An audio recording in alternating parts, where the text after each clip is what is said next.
Welcome to Puro Politics, the political podcast of the San Antonio Express News. My name is Gilbert Garcia, opinion writer and columnist, and I'm joined by Metro editor Greg Jefferson, Kerry Clack, columnist, editorial board. And I think what's becoming sort of like a pattern, I guess, I don't know if it's like 2 times constitutes a pattern. Maybe close. We're getting close. It does, yeah. But anyway, I'm gonna claim that we've got a pattern going where when we get close to an election, we invite our today's guest, and we're really happy to have Jon Taylor, professor of political science at UTSA and chair of the Department of Political Science and Geography. Jon, thank you so much for being with us. Pleasure to be here. And we've got a lot to get into, but I think one of the underlying things we were talking about this just before we started is, I think everyone who's watching knows that next Tuesday we have the Texas primary. It's one of 15 states in what's called Super Tuesday, and I think coming out of it, I think things are pretty clear as far as the presidential race. But if there are any doubts, I think after next Tuesday those will come to an end. But so it's going to be a really big election day. But we were talking before we started the podcast about just how low the turnout is in Texas so far. It's abysmal. Yeah. That's the best way to describe it. Overall, let's see, for Democrats, it's around 1.6, 1.7%. For Republicans, around 2.3%.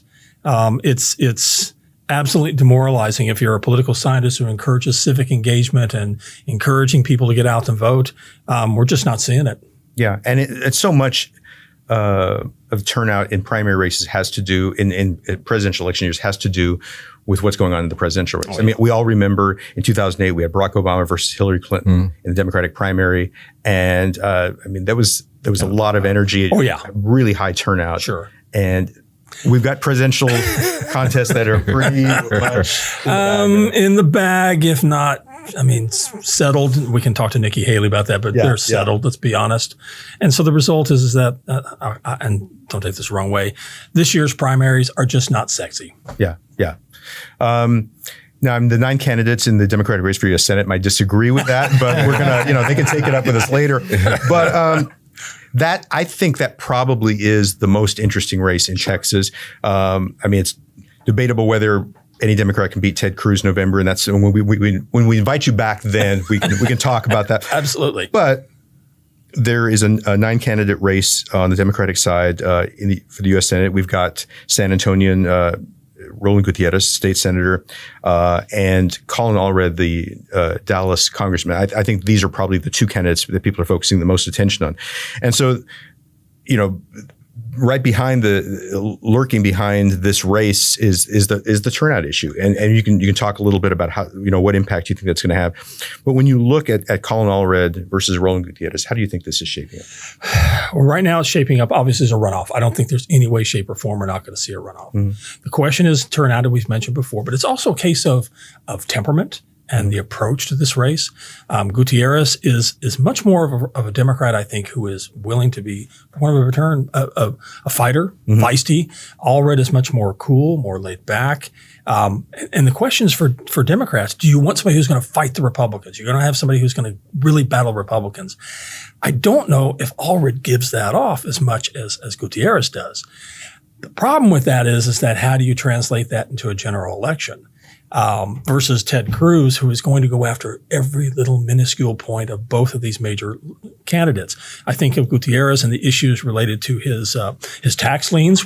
He's a businessman, been a businessman for 25 years, but you're going to find ways to nitpick that. In the case of Colin Allred, oh my God, he went to Cal Berkeley and actually helped do research on a book that's basically on diversity and CRT. So you're going to get that in the race.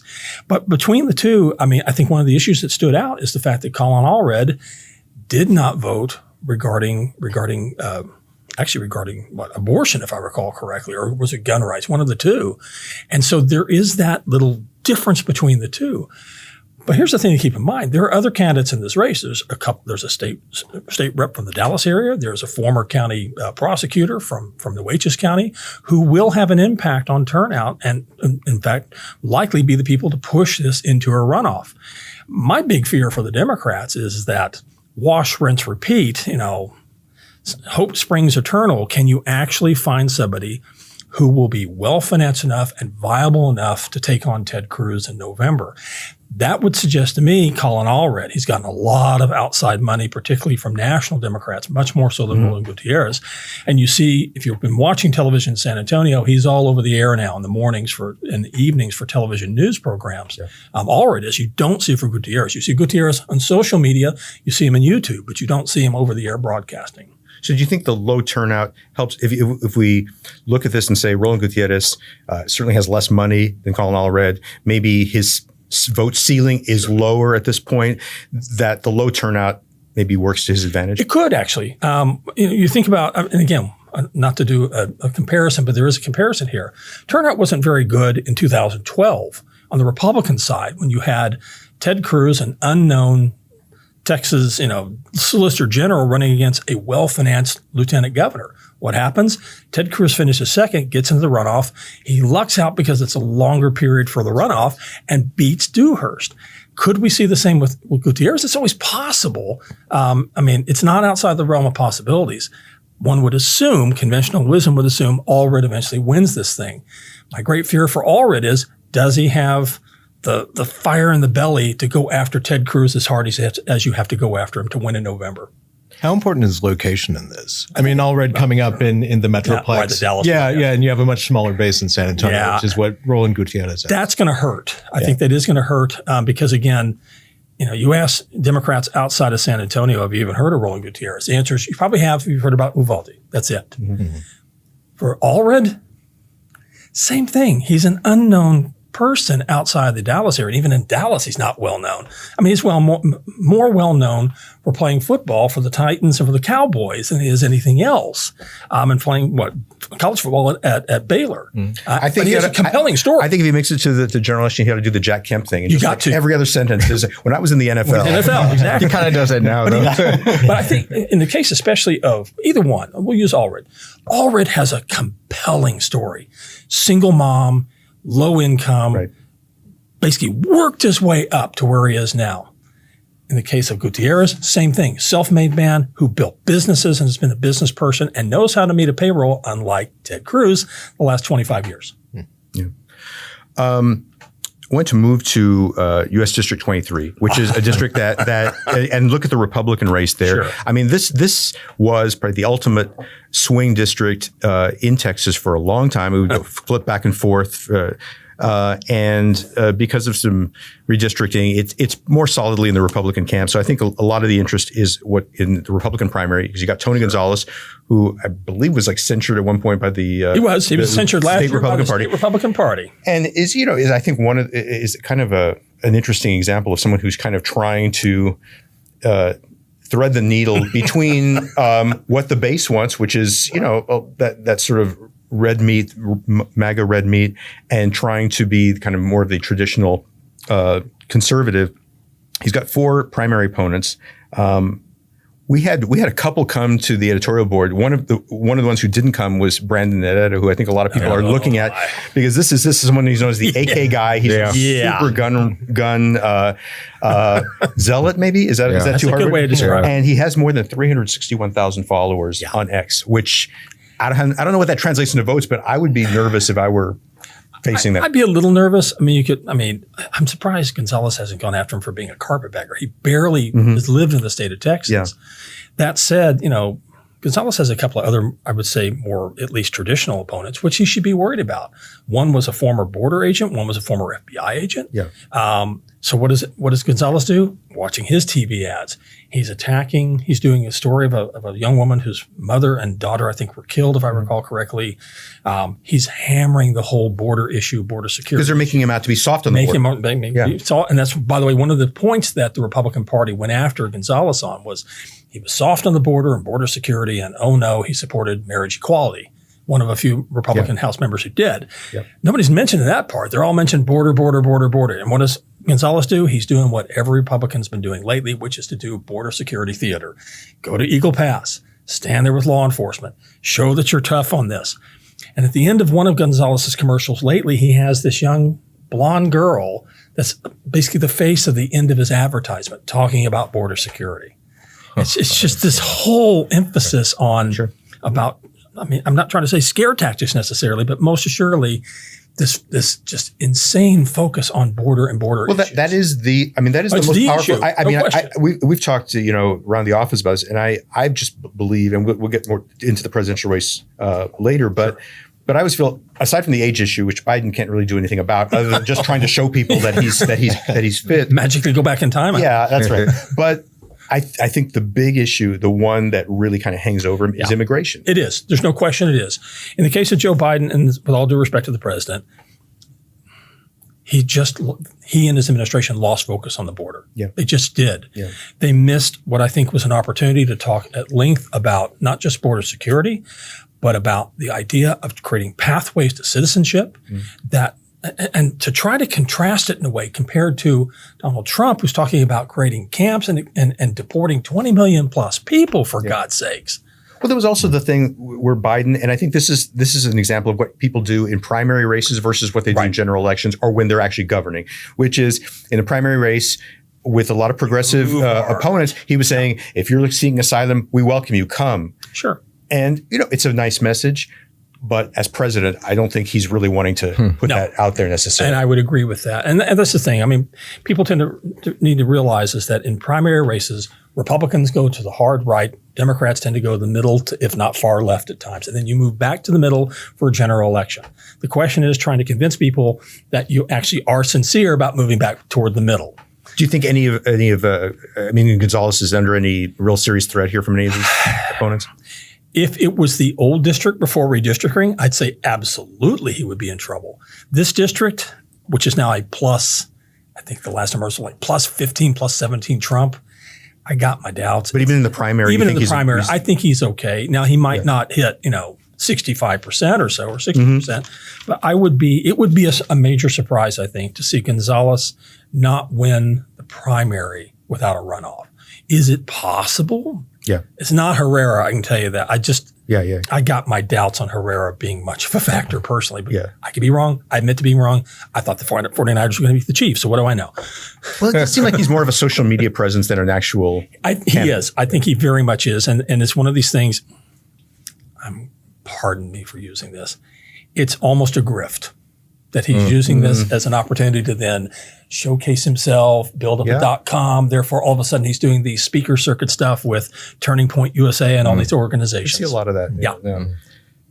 I was just going to say, so Joe Biden isn't above border theatrics of his own. No, he's not. No question. He'll be in Kamala Harris, Brownsville. for goodness sake. Exactly. He'll be in Brownsville Thursday, meeting with Border Patrol. Right.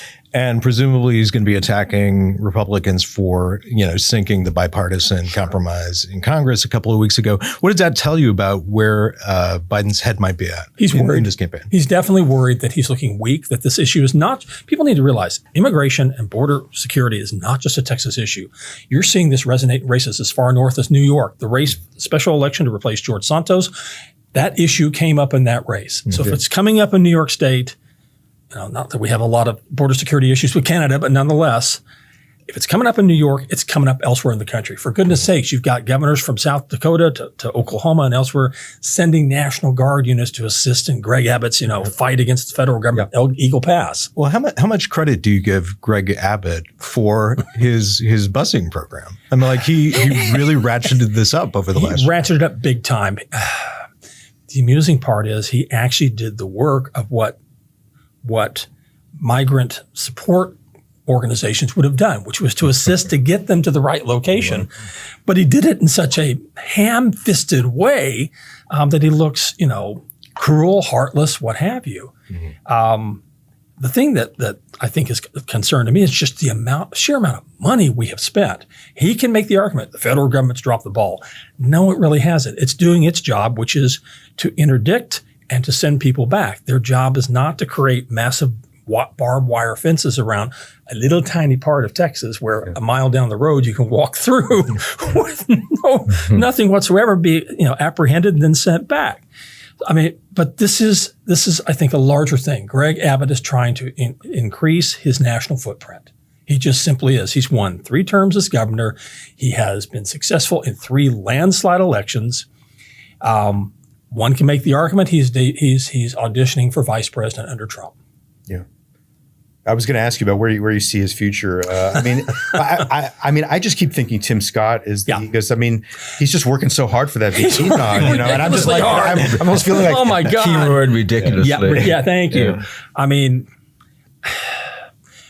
Trump plays this stuff so close to the vest, and you just never know. I think Nikki Haley stays in the race with the hope that somehow Trump will get convicted before the Republican convention. Don't think that's going to happen. So then the question is, who does Trump trust the most, but at the same time can also use to his advantage? Well, while we're on the presidential race, one of the things that came out of South Carolina, which Trump won comfortably, won 60 to 40, and that's Nikki Haley's home state. But one of the things that came out, this might be where you're going. Yeah. That apparently like 59% of Nikki Haley voters said they would not support Trump in the general election, and that's been consistent in every state. Yeah, and so that's roughly 24. We're looking at basically a quarter of the Republican voters. How seriously do you take that? That's serious. Here's the thing that people need to keep. Let's do it the opposite way. If we were using the Express News and we report that President Biden ends up winning the South Carolina primary 60-40 over fill in the blank for Democratic candidate, we would say the president is in serious trouble. Yeah. Trump is running essentially as a quasi-incumbent. And everywhere he's running, he's getting about 35 to 40% of Republicans saying, I'm voting for somebody else and I'm not going to vote for him in the fall. Yeah. I would be seriously concerned about the number of people that are not going to vote for him this fall, who may have voted for him in 20 or in 16. Yeah. I guess the question is whether as the months go by, whether some of those people come around. Some will. Yeah. In fact, I'll pull out my wallet and lay bets on when Nikki Haley will eventually, after she drops out, how soon thereafter, after all the animosity, after all the name calling, when she will come hat in hand to Mar-a-Lago and then acquiesce and say that she supports the Republican nominee for president. Yeah. I was just something I threw out a few weeks ago, and I don't think it will happen, but just when we're talking about Abbott and Trump and Haley is a scenario where things get so. And when is the Republican convention? August? Early August. Usually, because they come after. Things are so bad, something happens. Again, I don't expect it to happen, but Republicans at the convention realize that they can't put them back on the ticket. You can't go to Haley. No way. You have an open convention. Greg Abbott. He's there at the end. Yeah. He's our compromise candidate. Yeah. He would hate me for saying this. I'll do it anyway. He is the James Garfield of 2024. That's what happened in the Republican convention of 1880. Pull some history out there. Garfield was Garfield was could have been a great president. He could have been a great president. And so you're right that he's in the wings, potentially could be there. Yeah. If weirdness happens, and this is 2024 in American politics, so weirdness is the rule of thumb. What is it? Hunter S. Thompson once said, when the going gets tough, the weird turn pro. That's American politics this year. Ron DeSantis is damaged goods. Ron DeSantis will be lucky to win re-election as governor in 2026. Right. Okay, so I wanted to move to Texas 121, which even if I did not follow politics as much as I do, I would know about this race because every time I go on YouTube, I see an ad on behalf of Mark LaHood attacking Steve Allison. And anyway, so this, I guess, is another really fascinating case study of the division within the Republican Party now. Sure. You got Steve Allison, who's kind of a classic Alamo Heights Republican, I think it's fair to say. And, this is Joe Strauss's old seat. He's very much in the Joe Strauss mold, fiscal conservative, but he voted for Ken Paxton's impeachment. And he's got a history as a school trustee and voted against school vouchers. And so he's become an enemy to both Greg Abbott and Ken Paxton, who are supporting his opponent, Mark LaHood, brother of former District Attorney Nico LaHood.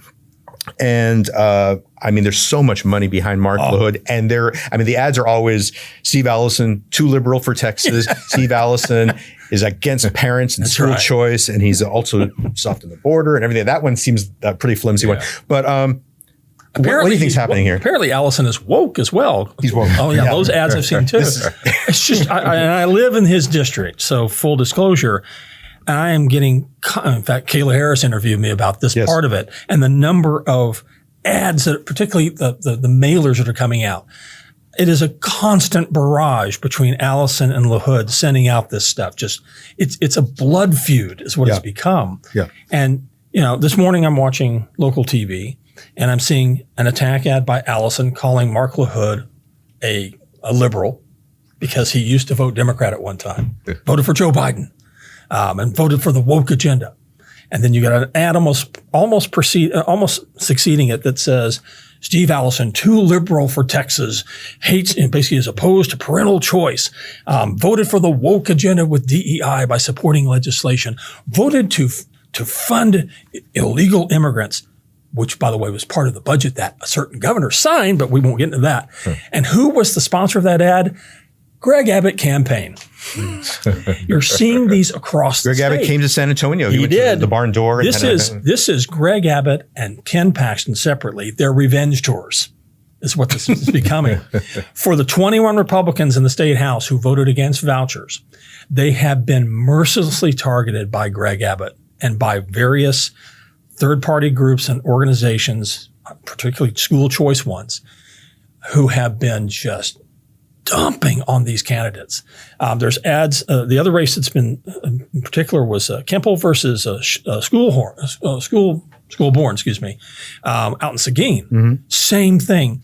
The same exact ads, only insert Kemple instead of Allison. You're getting the same thing. By the way, Steve Allison, as you said, more in the lines of Joe Strauss, but still a conservative. Sure. In fact, Mark Jones at Rice, who does the ratings for Texas Tribune, has this rating of all House members and their ideology. Yeah, Steve Allison would be considered one of the lowest in terms of conservative. He's still conservative. In fact, he would be exponentially more conservative than the most conservative Democrat in the state House. Mm-hmm. He is not some sort of wild-eyed liberal by any stretch of the imagination. But LaHood, Abbott, Abbott essentially is implying that Steve Allison is a traitor. He's a personal traitor to him is what he is, because he didn't vote for his white whale of school choice. Yeah. Yeah. And you're seeing these ads in Dallas. You're seeing them in Austin with state representatives there who also voted against school choice. Now, when Joe Strauss was in the House and he was Speaker, you would find, that he would get some of the same criticism from people on the hard right, but it never really amounted to anything when you came to the primary race. What about this time with Steve Allison? It's changed, and I think a lot of it's changed because of the last few years, and in particular, the influence of West Texas money. Two people in particular, Wilkes and Dunn. Yeah. They have had tremendous influence on how the Republican Party of Texas operates now, how it shapes policy. I'm sorry. When you are censuring the Speaker of the House because he's, quote, somehow too liberal, the guy who shepherded through anti-choice legislation in 2021 and 2023 somehow is woke and is now in serious trouble in Beaumont, that tells you kind of where we are right now with this stuff. Yeah. Steve Allison is your typical classic Republican. He would be, okay, I have to back up a decade. Here's your classic, moderately conservative, suburban Republican that we used to see in the state, who have now either gravitated to the Democrats or gravitated to independents, because most have basically run away from where we are now for the Republican Party in Texas. Yeah, that's a really good point. If you look at what's happened to suburban voters. If, say, Ken Paxton and Greg Abbott are successful and they fall, what kind of, in terms of the legislature, what kind of GOP are you looking at, and what would you expect their agenda to be? Well, first of all, I should back up 1 second. I did forget one race. State Court of Criminal Appeals races. Ken Paxton is heavily involved in those right now and is going after the 3 female incumbent Republican justices. He's pushing hard to get rid of them. Why? Because it was all about the 2021 decision regarding voting and his ability to prosecute, so-called voter fraud. Right. And because, of course, he can change the context of that court when it comes to any potential criminal appeal regarding his conviction. Okay, setting that aside. The legislature in 25, based on what I saw from the Texas Public Policy Foundation's 10 points for 2025, and Abbott and Paxton seem to be really enamored with their stuff, it's going to be, assuming Dade Phelan somehow survives, it will be as dysfunctional as the U.S. House is this year. Legislation will be lucky to get things passed. Don't forget, we have a legislature that failed to pass and a governor failed to push hard for school finance reform and teachers' pay, for goodness sakes. It's still sitting out there. Yeah. We have school districts across the state. They're going into debt, if not potentially into default, and doing reductions in force because the state is not financing them. Here's the thing. Abbott wins enough of these seats. He's going to get some form of vouchers. It's also going to, by the way, get an immediate lawsuit under Article 6 or 7, or Article 7 of the state constitution regarding school finance. And Ken Paxton, the same thing. He's going to be able to prevent any potential future prosecution because of changing the rules. But there's also something else in play here. Ken Paxton can now show, I have just as much bona fides in terms of conservatism as Greg Abbott.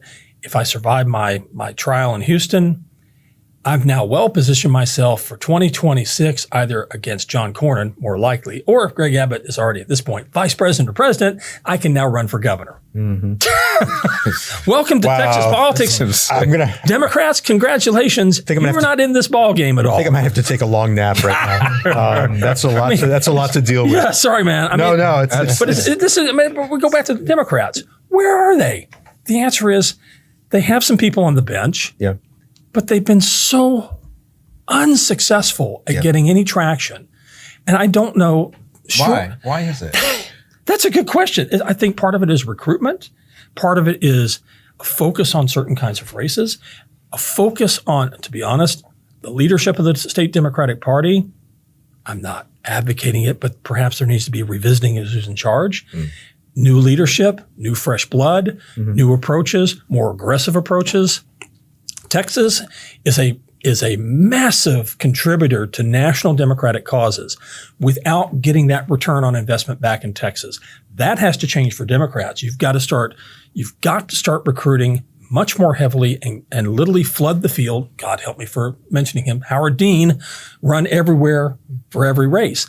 Democrats have to do that, and they're not doing it. And 10 years ago, when we saw Battleground Texas coming to Texas, that was the premise. That's right. Texas Democrats have been helping Democrats elsewhere. Let's bring some of that money, Democratic money, into Texas. And it's been forgotten. And until that changes, let me note to people here: demography is not destiny. If you're Democrats thinking, "Oh, Texas is now a majority Latino state," that means it's going to go Democrat. No, it doesn't. Look at the border. That's absolutely right.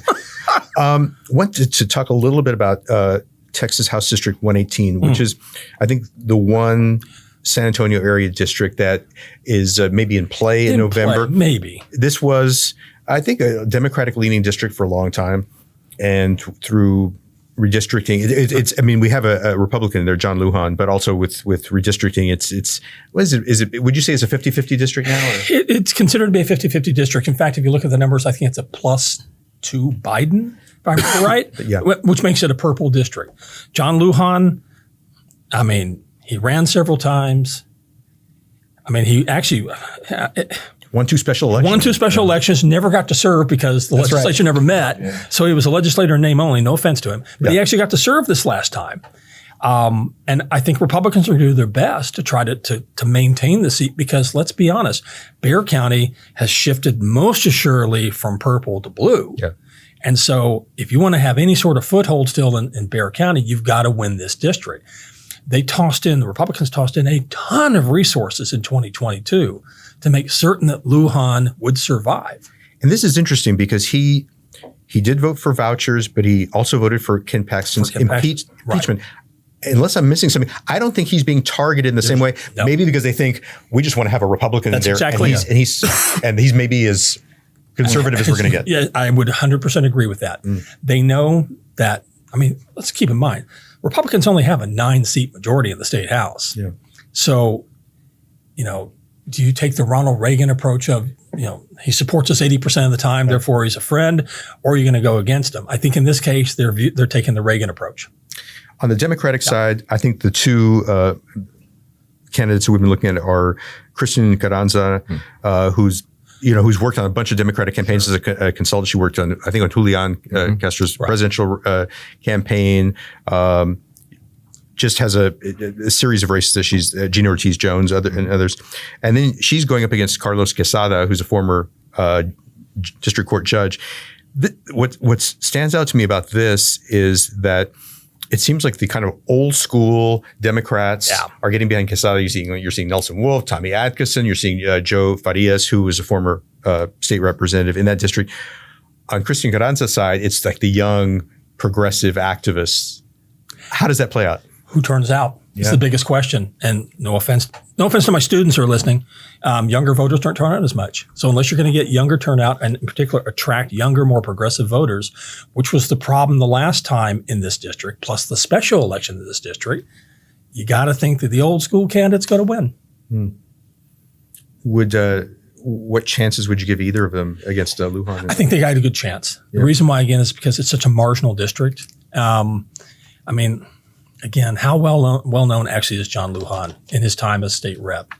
I mean, and I don't know, you got to think if the Democrats are ever going to have a shot at capturing the state house, they've got to go after marginal districts like this. They've got to target these things. And again, this to me is low hanging fruit compared to districts. Compared to say, maybe to our north in the San Marcos or Hayes County area, where you might think you have a better shot. No, this district I think is one where you really have a shot at capturing what was a Democratic seat, now Republican, back to Democrat. I want to just briefly mention another local race that's interesting, which is Precinct 1 County Commissioner Rebecca Flores. And what stands out, I think, to us on that one is just that it's a little unusual to have. How many? Five. Yeah. It's a little unusual to have for an incumbent to have that many challengers. What do you? I think a lot of it has to do with the fact that she went from relative unknown to incumbent. She beat the field, and she did it with almost no money. Yeah, and she seems to be doing well in her role as a county commissioner. The question is, with 5 people, she's going to get forced to a runoff, I think. I just don't see any other way at this. Is this all about the fact that she's just in her first term? And the thinking is, it's like, if you're ever going to take her out, now is the time to do it. After she took out the guy. Exactly. Right. Yeah. There is something to be said for that in Texas politics, particularly in local politics, that if you're going to do it, you got to do it that first go around. Otherwise, they're going to be there for the next 20 to 30 years. Think of Nelson Wolf. And it doesn't look like there are any issues that are separating anybody. It's just like all it's personality. It's personality. It's the fact she's young too. Let's be honest. Yeah, that's part of it. Yeah. Before we wrap up, we did mention a little the presidential race. I just want to kind of get your thoughts because we're going to be hearing so much. We already have about Biden and the. We're likely to have an 81-year-old president running against a 78-year-old former president who's challenging him. This is uncharted territory for us. I guess what I was curious about, getting your take on, is if you're looking at it from a Democratic perspective, would it have been beneficial to Democrats for him to have said, I came in, I was a bridge to the next generation, serving one term, I'm getting out, I'm going to be the statesman? Would that have created more chaos, or is this situation that they're in more problematic? If he was going to do it, he should have done it after the 2022 midterms to give Democrats enough time to prepare. Yeah. We're in a situation now where he is a nominee, whether Democrats like it or not. He just is at 81 years old. A spry 81, but nonetheless 81 years old. I'd like to be in that good a shape at 81. I doubt I will be. But again, we're in a situation where essentially we're moving into gerontocracy territory, ruled by old people. No offense to old people, I'm getting there. It would have been, I think, a service to the country had he done that, but he didn't do it. And he didn't do it for a variety of reasons, I think, both personal and political. The political is that I'm not sure he was prepared to have a Democratic primary fight with the vice president, Gavin Newsom, and everybody else is going to join in and create a division to the point that the Democratic Party would have been weakened by whomever was the nominee going into 24 versus Trump. Could they weather the storm versus Trump? And maybe he thought, you know what? I did it once already. I can handle it again. I can handle this guy. I think he thinks he can. By the way, I think he can too. That said, I think we have to be prepared, and not to sound morbid or anything, were he to win re-election, I have serious doubts he makes it to the end of a second term. So now we have to prepare for the transition to new leadership. This is for Kamala Harris, where she's being much more visible. She's being much more policy focused. There is, I think, a move on the part of the Biden people to say, look, she's ready on use that phrase, ready on day one if she were to become president. There's been a great disservice, I think, done by the Biden administration, Biden especially, not to put her more up front when it comes to policy and their policy agenda. Okay, and to me, the thing is for them is to get to re-election, and then I think from there, I think by what you think should have happened in 2022, I think it happened in 2026. Yeah, I'm fascinated by the ongoing debate about Biden's age by journalists and by a lot of Democrats. As you said, if this was going to happen, it should have happened before.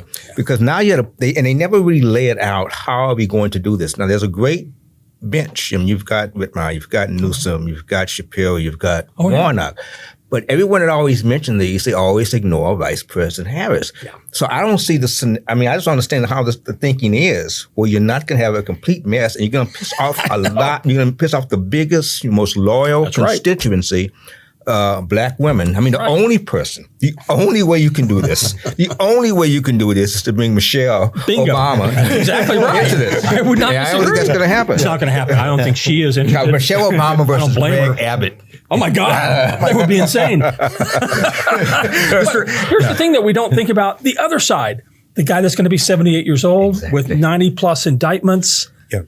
I mean, he's showing, at least from what you can see on videos, showing decided issues of every speech of dementia, and yet that's being pushed forward. He projects more energy. I think Biden seems more frail to people. Yeah, I think that's the difference. I agree, but it's one rides the bike, the other we celebrate because he can. Yeah, he can drink a glass of water. Exactly, but you watch Trump's speeches, especially. It's just becoming at times nonsensical. Yeah, and it's like, okay, people are going to not get this unless they're old.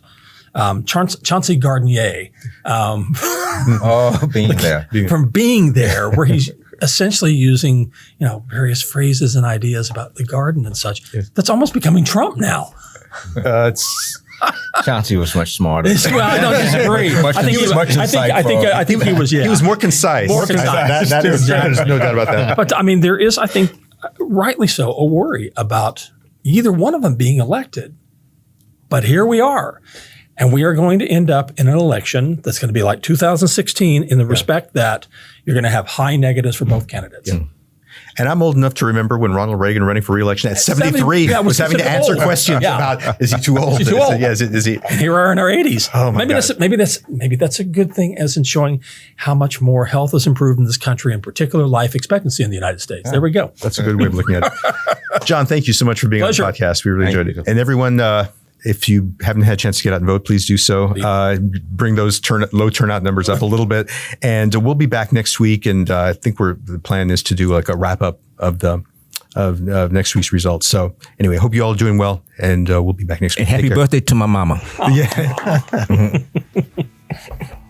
How old? 83. Oh, well.